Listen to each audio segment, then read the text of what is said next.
Welcome and thank you for joining us. I'm Heidi McCutcheon of the Shelton-Mason County Chamber of Commerce. The Chamber is proud to convene this conversation on the state of the community, and we're pleased to be joined by leaders of both the Skokomish and the Squaxin Island Tribes.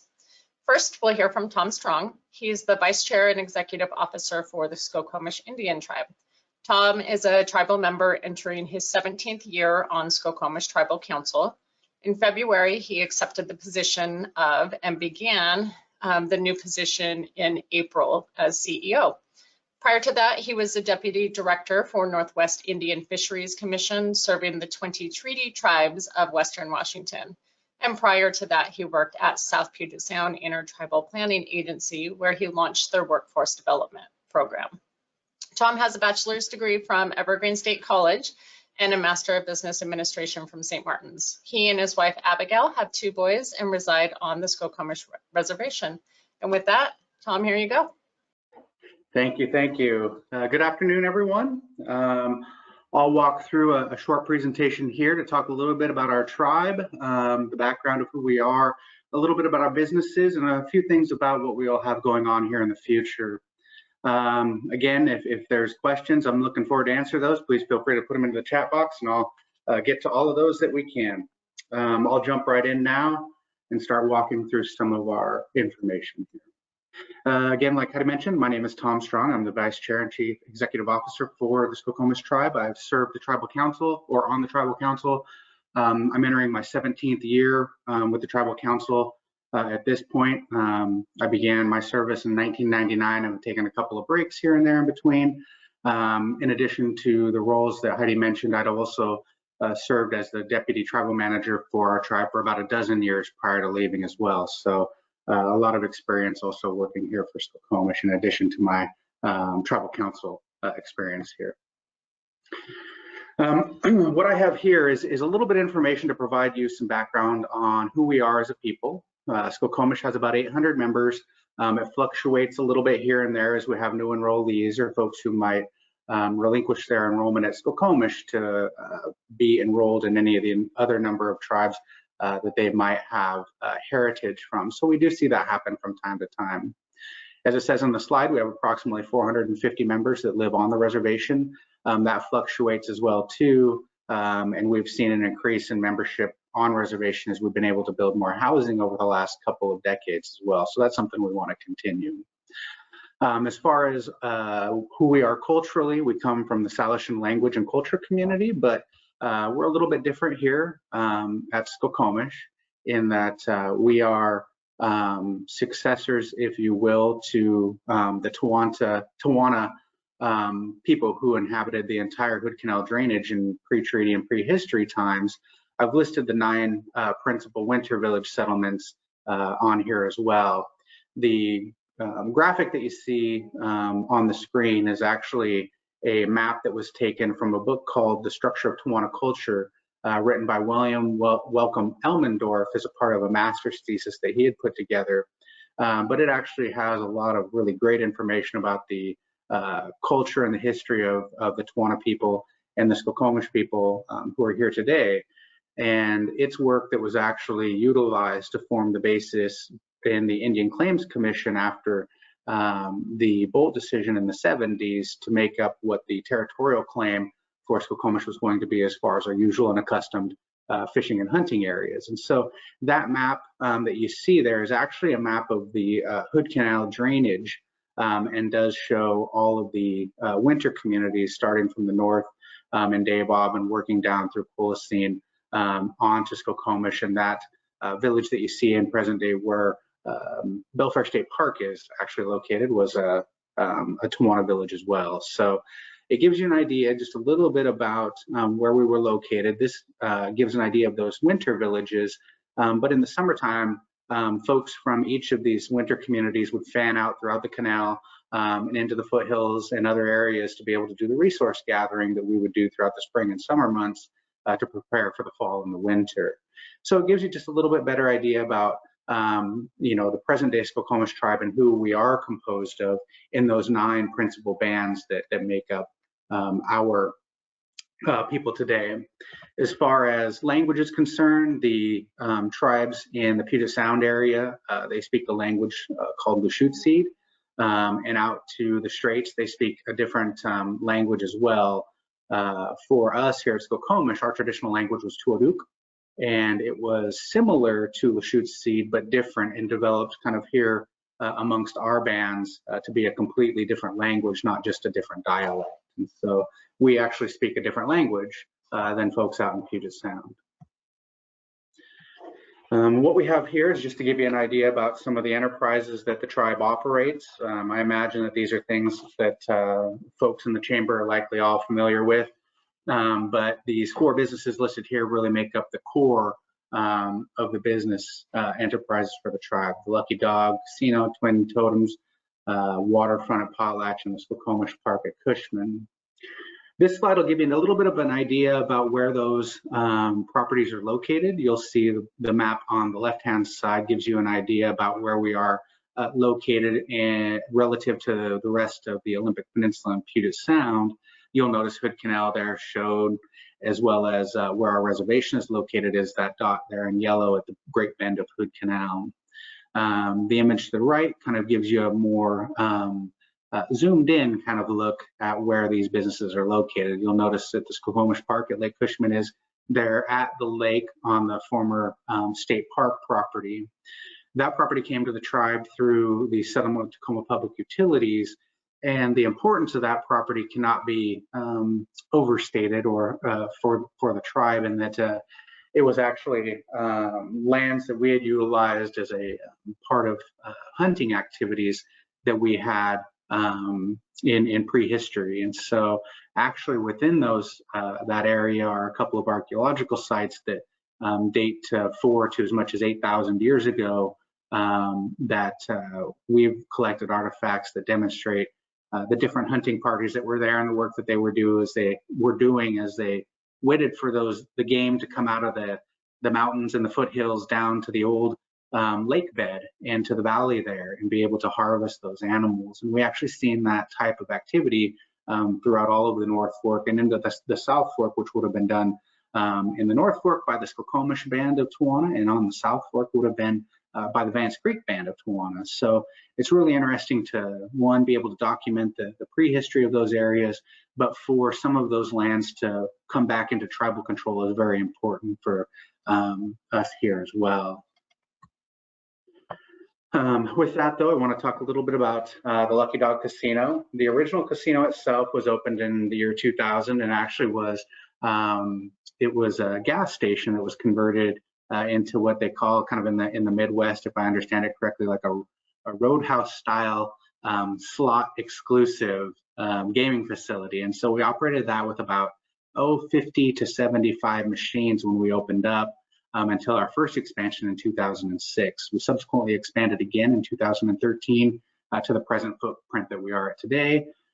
Gives you a little bit of an idea about what we do, operating 175 TLS machines. We don't currently have table games in the facility. We've tried that in the past and had varying degrees of success, but for our core customer, we find that the TLS machine is the ideal offering for the folks that we have in there. This will give you a little bit of an idea about kind of the vital statistics of the facility, kind of the size and those things, and the employment numbers that we have there for Lucky Dog Casino. In addition to that, we also operate the waterfront at Potlatch, and this property was acquired by the tribe in the early 2000s. Again, really with the push that it was an on-reservation business opportunity, which is very appealing to the tribe. But the fact that it's also connected to the Hood Canal is also just an added benefit there. Originally, this was just the property itself was operated by the tribe, but after our settlement with Tacoma Public Utilities, where the tribe gained ownership of the property directly to the south that includes the boat launch, we basically consolidated those as one entity, if you will, and our enterprises arm of the tribe actually operates that on behalf of the tribe. But this gives you an idea about what we have as far as offerings at the waterfront are concerned. But there we have 9 suites, 4 cabins, 16 RV hookup sites that are available for folks there. Presently, the waterfront at Potlatch is closed to the public, and we've dedicated the units that are there to make them available for isolation and quarantine purposes for COVID-19 impacts within our community. And unfortunately, we've had to utilize some of them for isolation and quarantine purposes, but fortunately, we are able to have those available so that we can keep our folks on reservation when they aren't requiring direct medical care or in-hospital treatment, but be able to give them supportive services in our community and ensure that they will not have a broader impact amongst their friends and extended family, and hopefully contain some of that outbreak. And we've been pretty successful here in that, but that is one of the core reasons why is having resources like this that we can dedicate to those efforts. And so it gives you a little bit of idea about what the waterfront of Potlatch would look like and how we would operate under normal circumstances, but as I'm sure as everybody here is well aware, these are not normal circumstances. But we do continue to utilize that for the isolation and quarantine, and we'll do that through at least the end of this calendar year. We had originally entertained in hopes of being able to open the waterfront of Potlatch again by the fall. And looking at the early summer numbers, things were looking very promising at that time that we would be able to do that. So that was originally our plan. But as things really started to, we've seen cases increase in the community around us, and then we started actually see cases increase within our own community owing to the Delta variant. We've made the tough decision to continue to hold those back as tribal isolation and quarantine units versus making them available for rent as an enterprise. So we'll see how that continues, but that's going to at least be in place until the end of this calendar year. But stay tuned for developments at the waterfront. Additionally, I touched on Skokomish Park at Lake Cushman a little bit ago, just to give you a little bit about the prehistory of the park, but folks are likely acquainted with it as a state park. We did get ownership of this property along with other properties that were important to the tribe for various other reasons as a part of the settlement. This just happens to be one of those. The slide itself gives you an idea about some of the offerings that are up there. In the future, meaning here within the next year, we'd like to have, we plan on implementing a number of capital improvements to expand primarily RV sites, which we've seen a very, very, very dramatic uptick in interest about. We've always had, or we have had very good success here recently with the park operation and have really gotten a good kind of a public reputation for the offerings at the park. But we had to close that last year due to COVID-19. We're able to open it up this year, and we've really seen folks flock back to that. And so with those expanded RV offerings and some other things that we have in the works, we intend to see continued interest in that as a property. Like I said, it's really a culturally significant area. So for us to be able to maintain the site, protect the cultural resources, and provide a recreational opportunity, it's really a win-win-win all the way around with that park. Immediately to the north of the park that we see here in the picture is actually another loop of campgrounds that we make available for tribal member exclusive use. Folks often refer to it as the North Camp. We make that available exclusively for tribal members to be able to go up, camp, spend time with their families, and recreate, and be able to just kind of exercise more of their treaty rights in a way that they find appealing and a little bit less, you know, a little bit more relaxed than oftentimes we have to work to exercise our treaty rights. So it's a little bit funner environment. We've had a really good run of success with our community who really enjoys having that space to be able to take advantage of that. And it had been a big boon for our folks over the pandemic because it allowed our families to be outdoors, get some activity, and be able to do something that was also still healthy in such a distressing time. So it's been very valuable to us and also to the broader community, in that we see nearly 100% bookings for Skokomish Park at Lake Cushman. It's been a really great asset. I wanted to talk a little bit also kind of just about the impacts that we have had owing to COVID-19. And we've been fortunate to not have a rash of passings owing to the virus, although we've had a couple of our folks who have succumbed to ancillary problems, health problems that were initiated through COVID exposure. And so what the tribe has been able to do as far as active and passive measures, you'll see a number of those listed here.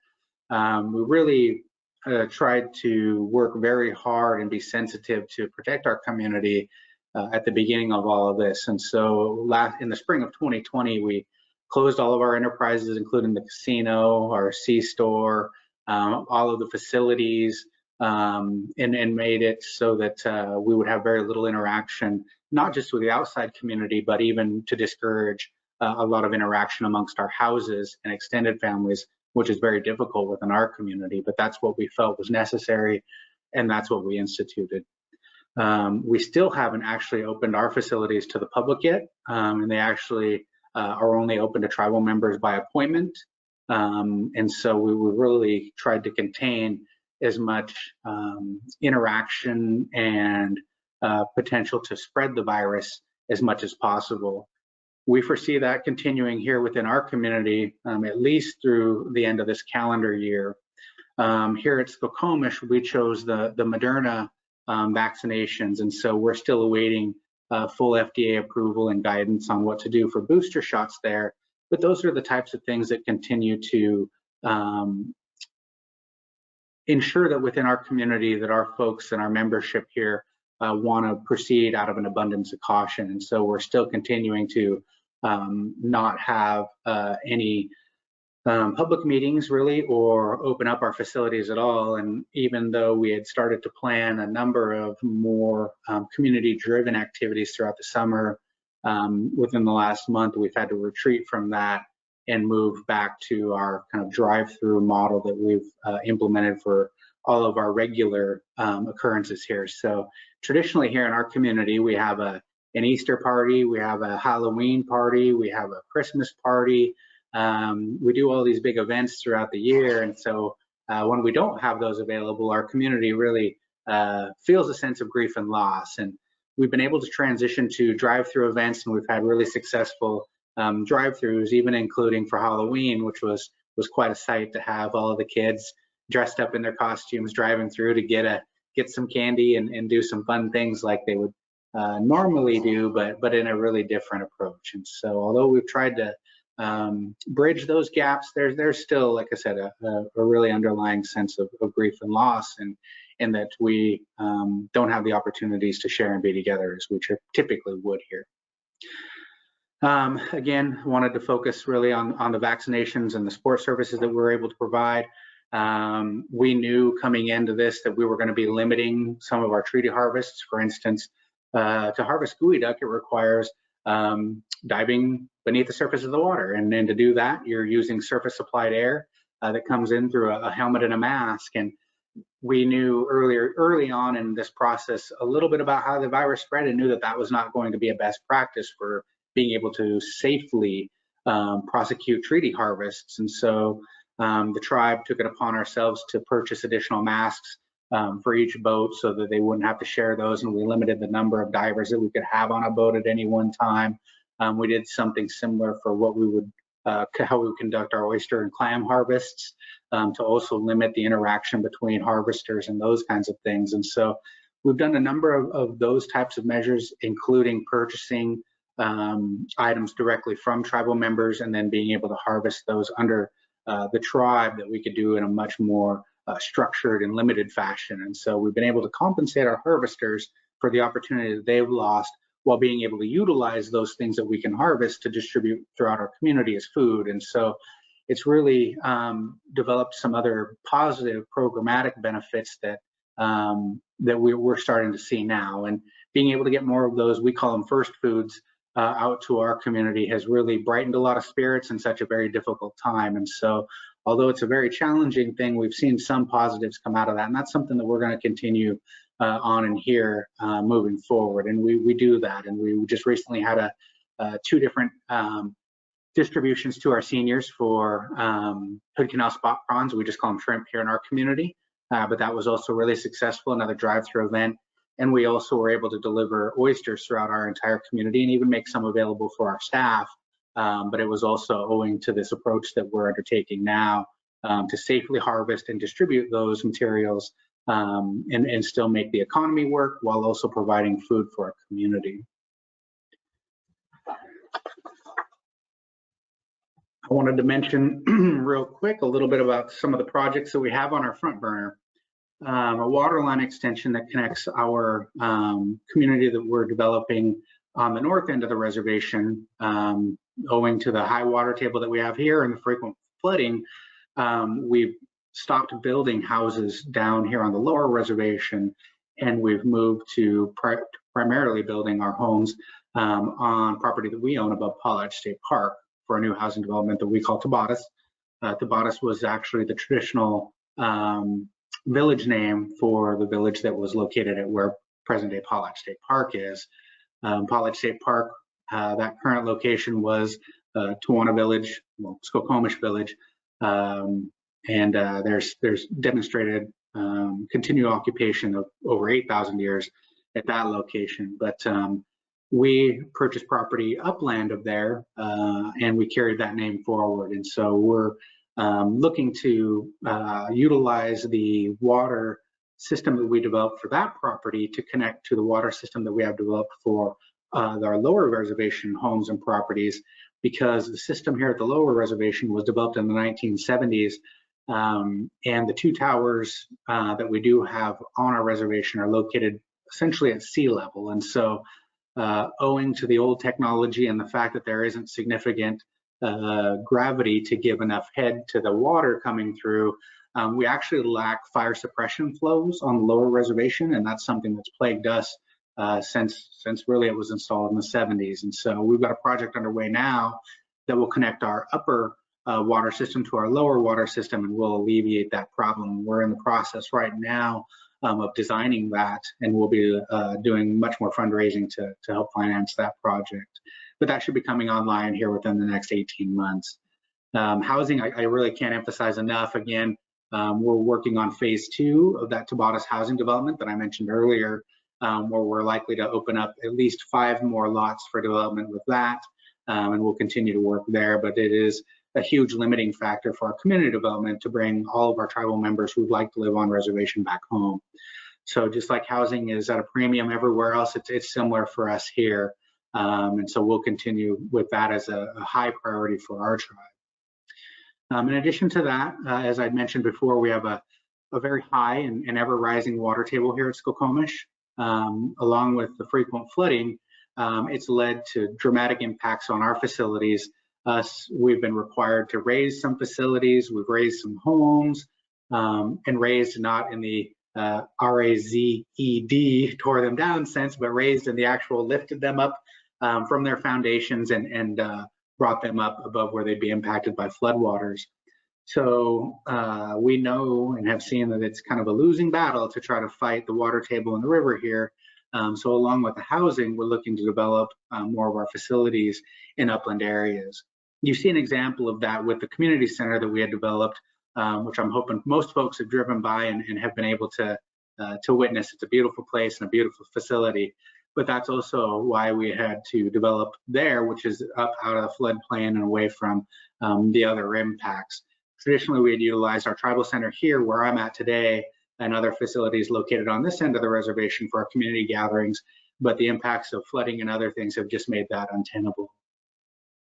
In addition to that, though, we're focused on a number of transportation projects to try to upgrade a lot of the entryways to our reservation. Anybody who's come out to the Skokomish Reservation and tried to access our facilities, whether it's our tribal center or our early childhood education center, or even our education building or others, knows getting off of Highway 106 and onto either Reservation Road or Tribal Center Road can be very challenging. And so we work to secure funding to be able to realign those and make it easier and safer for our people and folks coming in to visit us to get on and off of the reservation and into our facilities. In addition to that, we're looking to do a number of improvements within our interior roads and into our communities to just improve the overall sustainability there, because we had issues with groundwater and other things that we've got to implement a number of measures to be able to manage those. And so it comes under the heading of transportation, but it means a lot of other things, like I know folks on this call are well aware of, stormwater and other things that we have to be able to deal with. And for a climate like ours, where it's been dry for a very long time, but it looks like out there more like what September and October are supposed to look like here, we still get a lot of water. So we're dealing with that, and we're making dramatic improvements here on the reservation for how we'll be able to handle it. Those are a few of the things that we'll be working on. Definitely a lot of other things come up. We're also in the process of securing funds to implement a broadband project that we have here on the reservation. The Skokomish Tribe is one of a number of tribes who applied for a license to operate a 2.5 or 2.5 gigahertz broadband spectrum. We were awarded that license in the spring of last year. We have a commitment to provide over 80% coverage for wireless internet for our user group, which in this case is the entire reservation.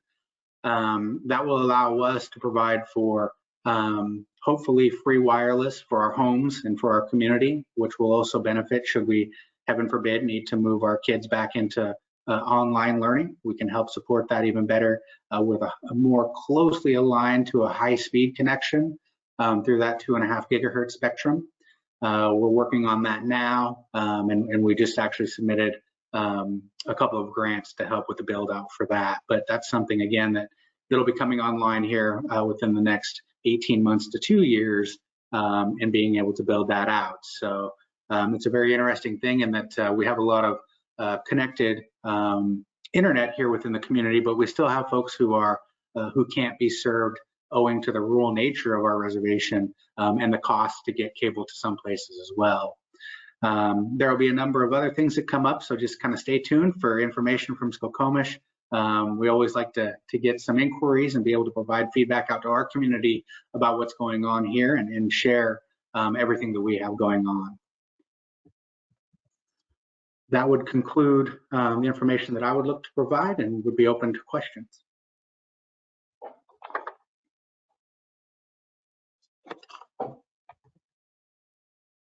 If I can get to the last slide.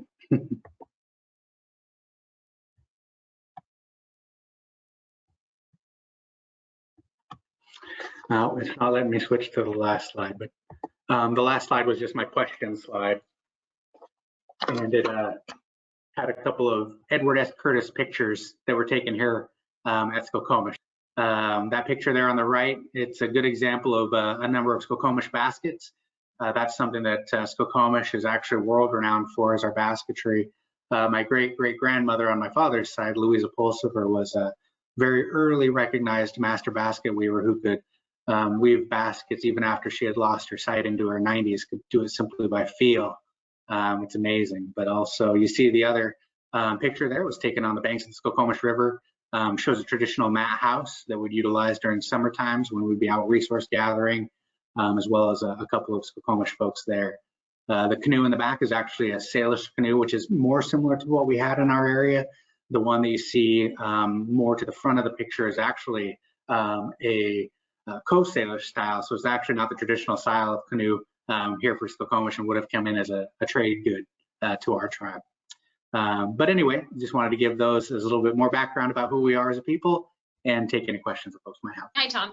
Looks like we've had just one question that has come through. How have the workforce shortages that all of us are seeing and experiencing impacting specifically your tribal properties and those businesses? It's actually the businesses we've been okay with by and large, because we've really we've not cut back on the offerings necessarily, but what we're seeing overall is a fraction of what our typical business would be. And so it's allowed us to be able to make do with the staffing that we do have. But we've also seen some changes overall in the way that this has kind of happened. So like, for instance, at the Lucky Dog Casino, we've had two of the best quarters that we've had ever at the facility, with a lower number of machines than we have operated in the past, and with lower staffing numbers. And we're actually still completely non-smoking. And so traditionally, the non-smoking aspect would be something that would have an impact on your bottom line. In fact, under these circumstances, it's improved the bottom line, at least at our facility. I don't know how that's gone for others. But it hasn't been as big of an impact on the enterprise. It's actually been a big impact on the government side, the side that I primarily work on. We've seen approximately 25% of the typical applicants that would come in to make up an applicant pool for normal positions that we have here. So for instance, like within our natural resources department, that's usually someplace where we have no problem getting applicants in. Everybody wants to come and work outdoors with the fish, with the trees, with the environment, and all of that stuff. And even there, we'd seen a significant decline just in the number of applicants that we get. And so it has really made it challenging to meet those human capital needs, primarily on the government side, but to a smaller degree on our enterprises side. There's been impacts there as well, though. Thank you so much. It doesn't look like we've had any other questions that have come in. We will go ahead and then I think turn it back over to Ms. Heidi. And Tom, thank you so much for your time. Thank you. Thank you, Tom. Appreciate that. Next up, we will hear from Marvin Campbell. Marvin was born and raised on the Squaxin Island Reservation. He graduated from Shelton High School and went on to serve in the Navy. In July of 2019, Marvin retired with more than 2 decades in the Navy, and he was hired by the Squaxin Island Tribe in 2019 to serve as their tribal administrator. In April of this year, he was elected to serve on Squaxin's council as the treasurer as well. So with no further ado, Marvin. Thanks, Heidi. Good afternoon. Marvin Campbell, Teetstud, Squax Setups Shut. My name is Marvin Campbell. I am Squaxin.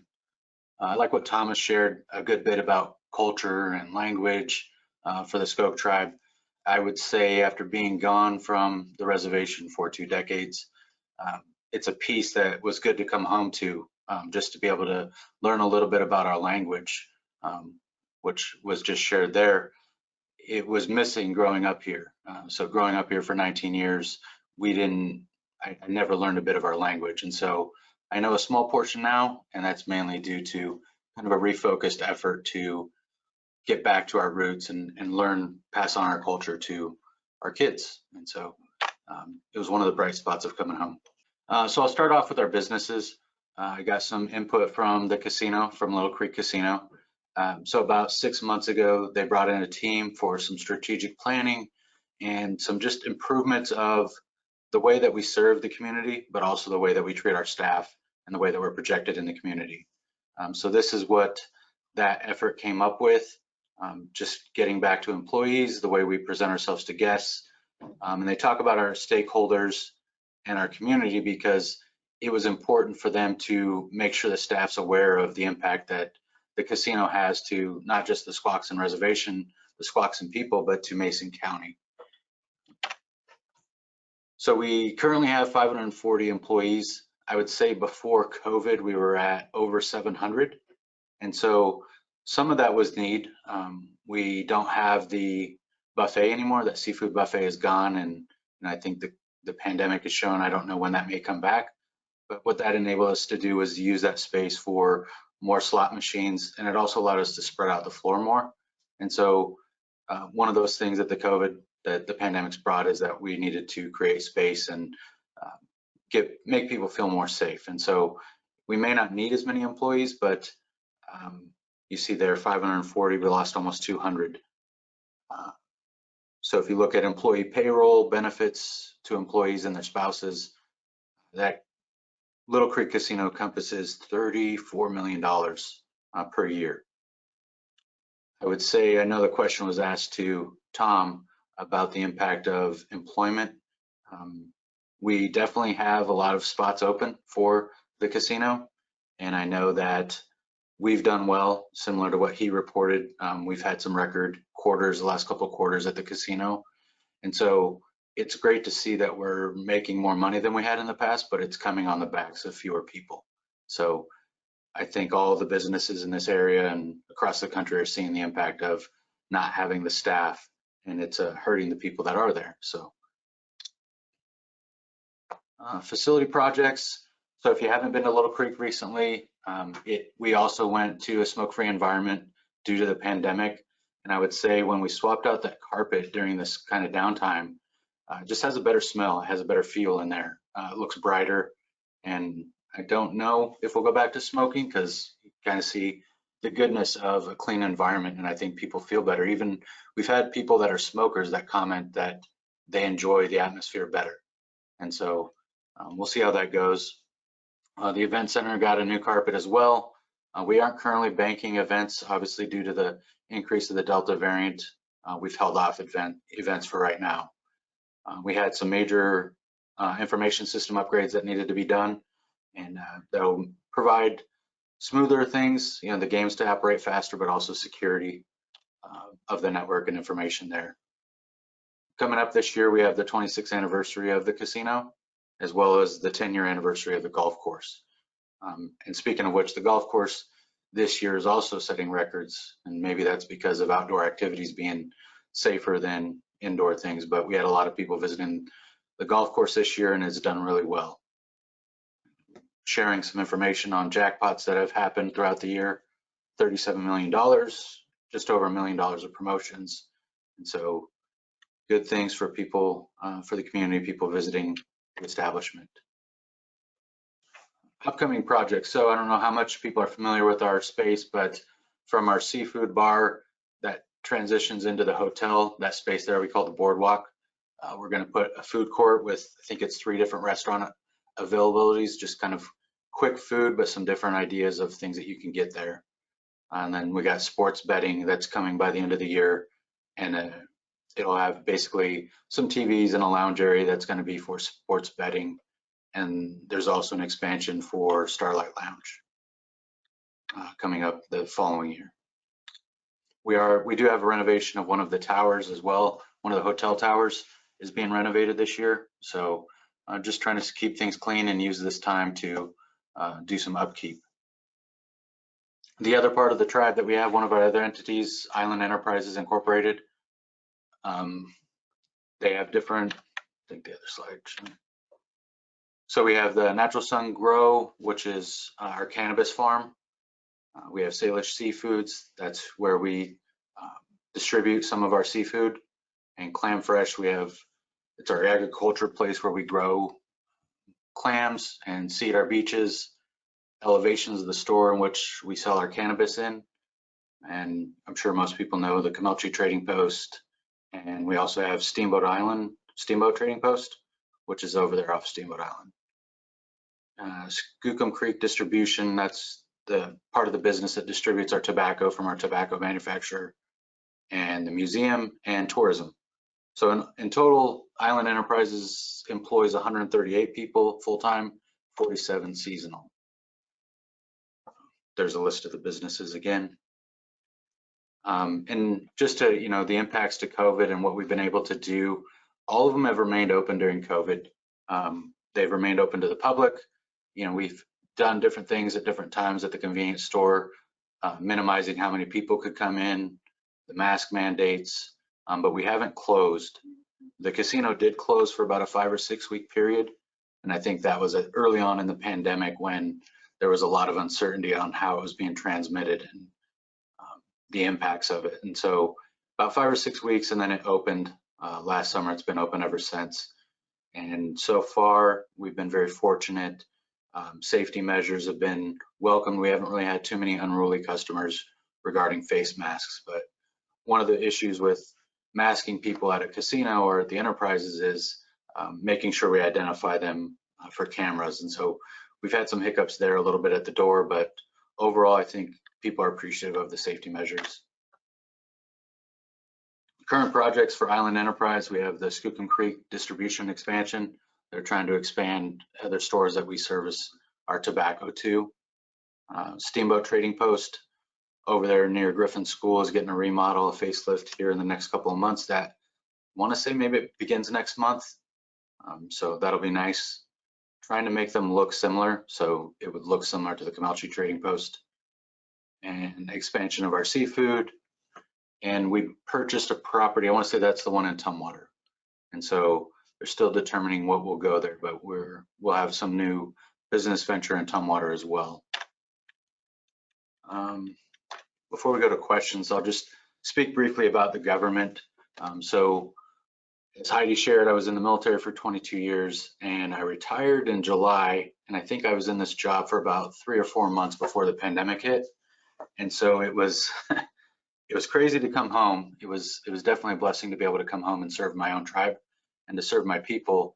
And it was a trying time. And I remember, I think it was in April, right as the pandemic started to become serious of 2019 or 2020. We had a discussion with the executives and the directors talking about how we were going to handle what came up. And I just heard a message about a guy equating pressure in bad situations to this bottle of water. And I shared it with my group, which is if you take the lid off a bottle of water and shake it up, he asked, why did the water come out? And most people would say, well, you took the cap off. And he said, no, it's because water was inside the bottle. And so we equated it to whatever's inside of people was about to come out.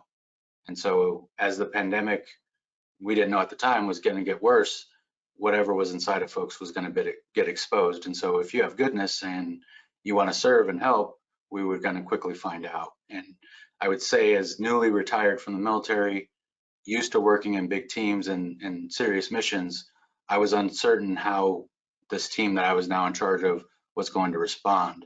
And I just wanted to share that because the government side, we've seen some great, just people being flexible about different job titles. So we had our Parks and Rec director take her staff and they started making lunches and delivering those door to door to kids that were now not going to school full time and doing school from home.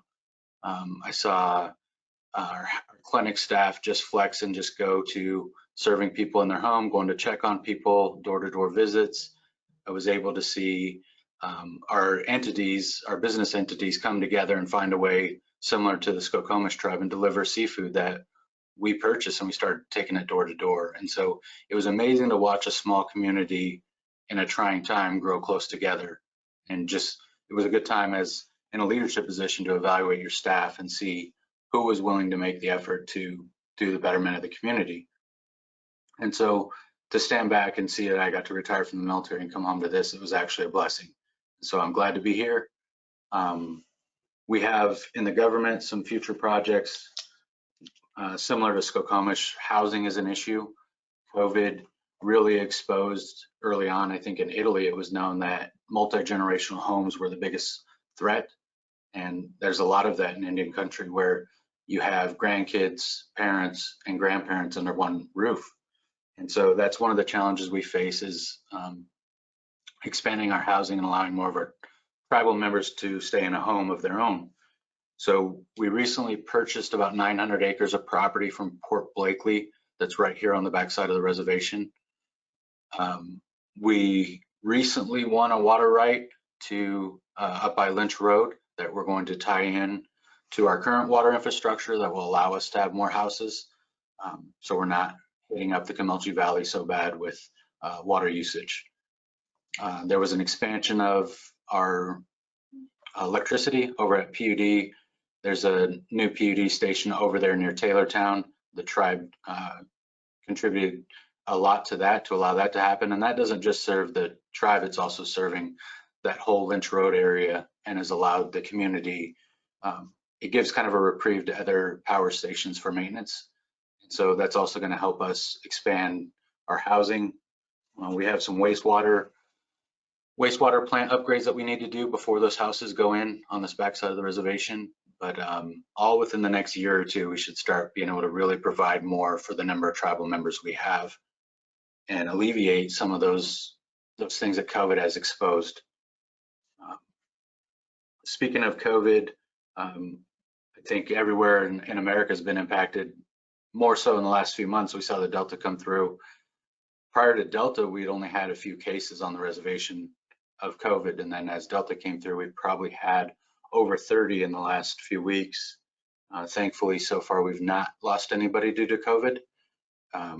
We went early on similar to finding a way to isolate these multi-generational families.